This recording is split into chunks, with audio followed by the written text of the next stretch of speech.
As darkness fell on August 8, 1993, 27-year-old housewife and mother of three, Kelly Cahill was travelling between Belgrave and Fountain Gate in Victoria, Australia. Now, the trip was in order to attend the birthday party of the daughter of one of her friends. Now, at around 7 p.m, she was passing the quiet foothills of the Dandenong mountain range, approaching the outer Melbourne suburban housing estate where the friend lived.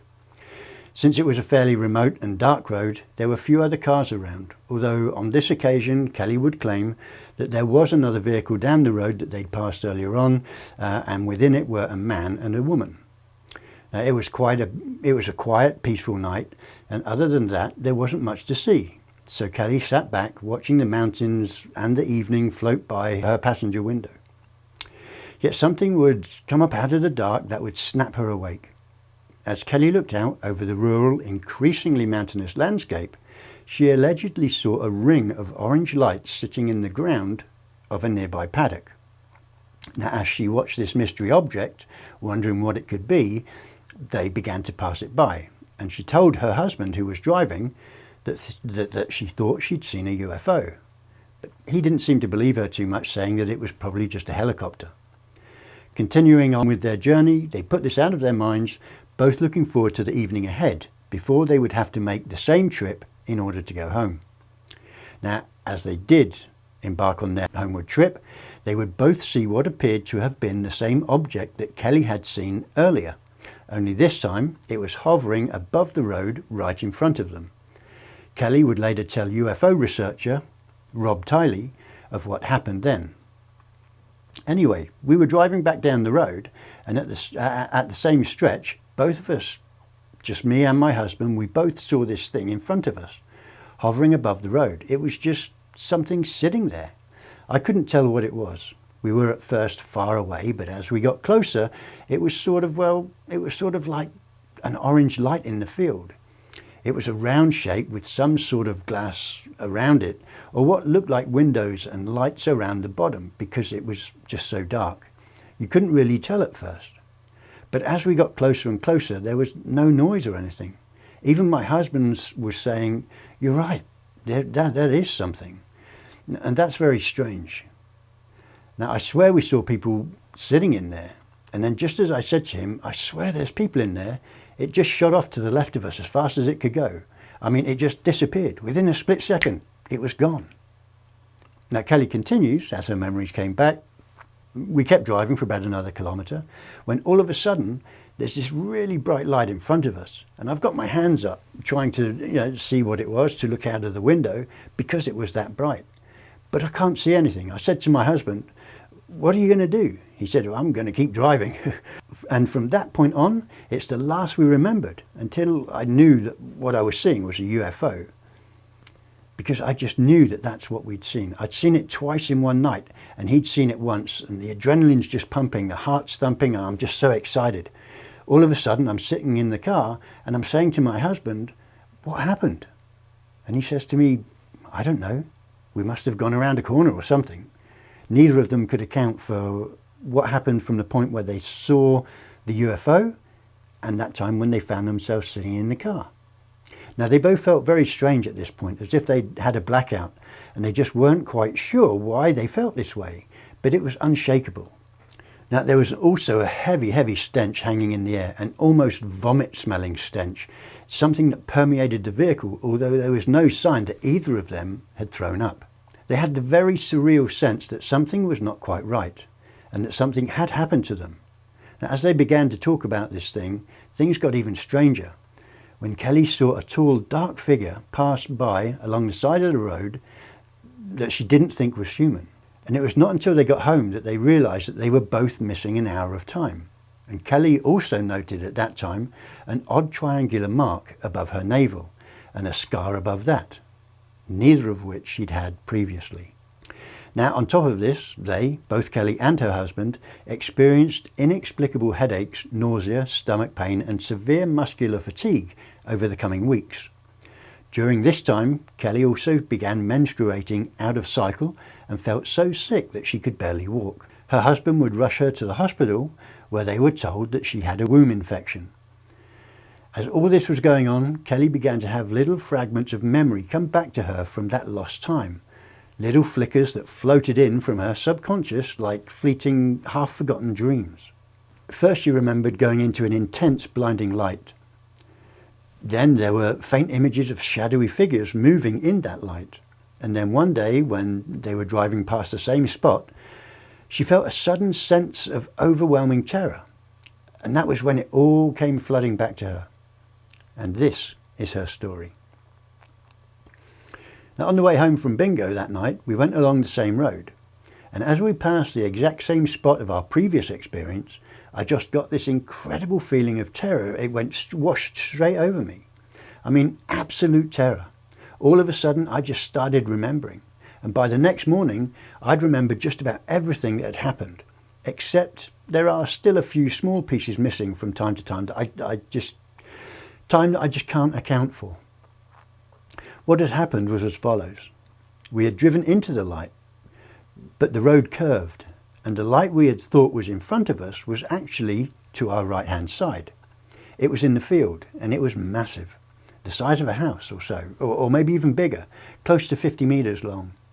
So it was very, very big. Now, why I knew it was very big was because we could have driven for 5 minutes. The road sort of wound around all over the place in that part of the country, and we could have been driving for 5 minutes and not lost sight of this object, whatever it was. She remembered that her and her husband had both stopped the car, exited the vehicle in order to get a better look at whatever this light was. Now, at this point, she noticed that another car had stopped down the road and that the inhabitants had also stepped out of it, watching what was going on. She turned her attention back to this, whatever it was, this otherworldly craft that was in front of them. And that's when she saw a very tall, thin, black figure, estimated, she thought, to be about 7 feet tall. And it had these luminous red eyes that she described as burning red, almost like fluorescent stop signs, stoplights. The entity was approaching them, and she felt overwhelmed with a cold, gripping terror. She goes on to explain what happened next. All of a sudden, I started screaming out to my husband, "They've got no souls!" And then I started screaming even louder, "They've got no souls!" Then all of a sudden, there were heaps of them in the field, not just one, but a whole bunch of them. And they started coming towards us, approaching faster than a man could run. It was as if they were gliding over the ground. They got halfway across the field, and then they split up. Some went towards the occupants of the other vehicle that were parked down the road, and the others came towards us. Now, at this point, I was hysterically terrified.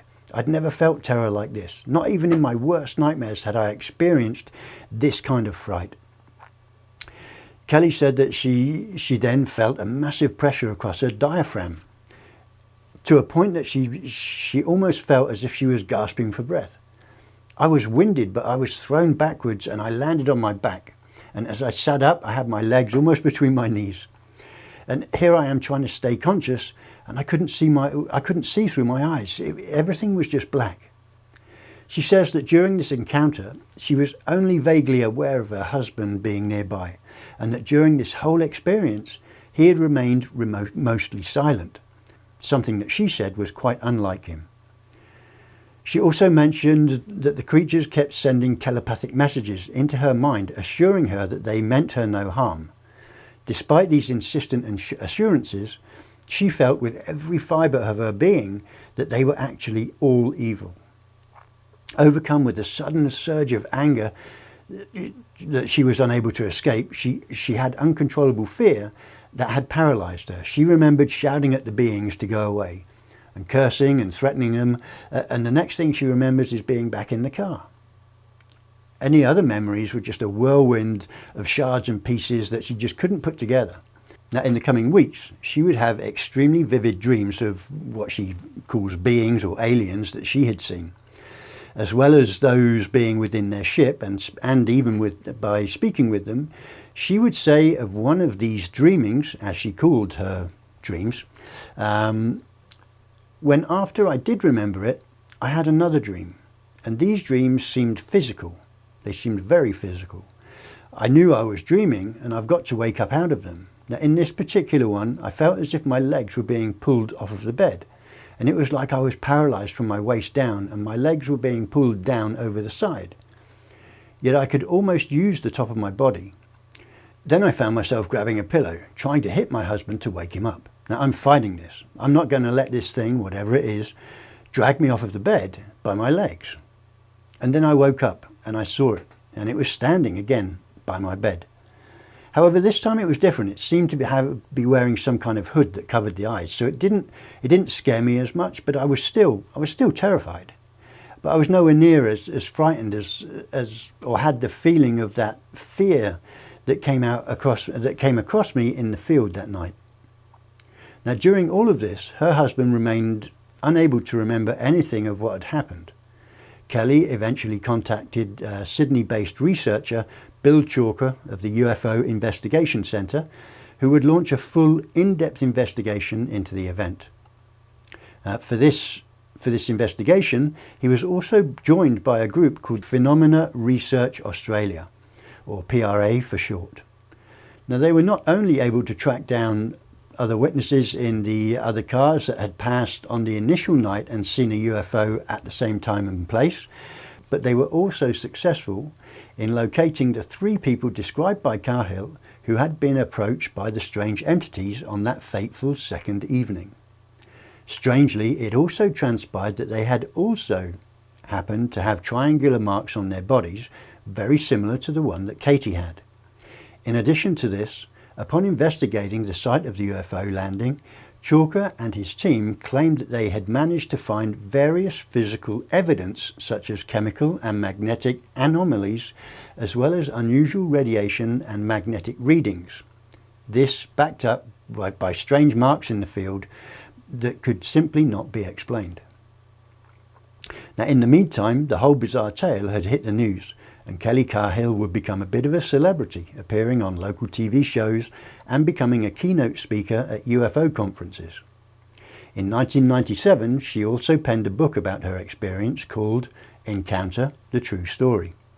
She would add other details to her account over the years, details from the few missing fragments of time she initially claimed to have difficulty recalling. Now, some of those accounts claimed that she had been menaced by an unmarked black helicopter, and that a telepathic link between her and the aliens had been established. She also claims that they had warned her that they have indeed planned to invade the Earth, although when is not sure. Now, her story may sound fantastical and almost absurd to some. She has long been seen as a rather reliable witness. She has no history of mental illness, no reason to lie, no prior connection with the UFO field, and was largely praised by neighbours and family as being an honest, sincere and good woman, as well as the corroborating reports and the physical evidence left behind. All of these points have made Kelly Cahill's case very significant in the UFO field. Now, Bill Chalker, the investigator, recounted the following. Here we have a striking situation. 2 groups of people, unknown to each other, have witnessed the same UFO encounter and entities. They also experienced missing time, and each group has been available to competent investigators. Independent witnesses have provided information which enable cross-checking and correlations to reveal a remarkable amount of similar information. The result is a compelling case for the reality of events as experienced and documented by these individuals. The ontological status of the events is further strengthened by a range of apparently related physical traces, including ground traces, a magnetic anomaly, and effects on some of the witnesses. Indeed, the case of Kelly Cahill has become one of the most intriguing and baffling of UFO cases, not just in Australia, but in the world in general. It certainly is puzzling, given that it offers no alternative on what could potentially be no more than a figment of a fertile imagination, much similar in reasoning to many other cases of apparent alien abduction. The main problem is that although Phenomena Research Australia claims to have compiled a detailed report on all of the data and information pertaining to this case or this report has never been released to the public, and it remains under wraps. Now, the names of the supposed other witnesses have also never been revealed, and they have never been interviewed by independent or mainstream sources. Now, funnily enough, even the name of Kelly Cahill is a pseudonym. Now, this was given in order to protect the individual from crackpots and naysayers. So it seems there is a thick, almost palpable cloud of mystery obscuring the real truth in this case. Now, in the end, we may never know exactly what happened out there on that lonely, dusty road in Australia. It remains a strange mystery that will perhaps always elude us. But one thing for sure is this: given the multiple people involved, and many of whose stories, drawings and recollection of key points seems to be eerily similar, suggests that this is one of the most bizarre alien abduction accounts the world has ever heard about. And it's still unsolved. But that's all there is for this instalment of The Flip Side, folks. Another worldly encounter with beings intent on discovering what us humans are all about. Probing us for our weaknesses, maybe. Who knows? Either way, when out driving country lanes at night, folks, keep your eyes peeled, unless you want some extraterrestrial braidings to recall to your grandkids. Folks, please do subscribe to the channel, hit the like button to this video, and if you're so moved, please do slap that notifications bell so that you'll be updated as and when new content is available right here on The Flip Side. Stay healthy, stay safe, and I will see you guys very soon.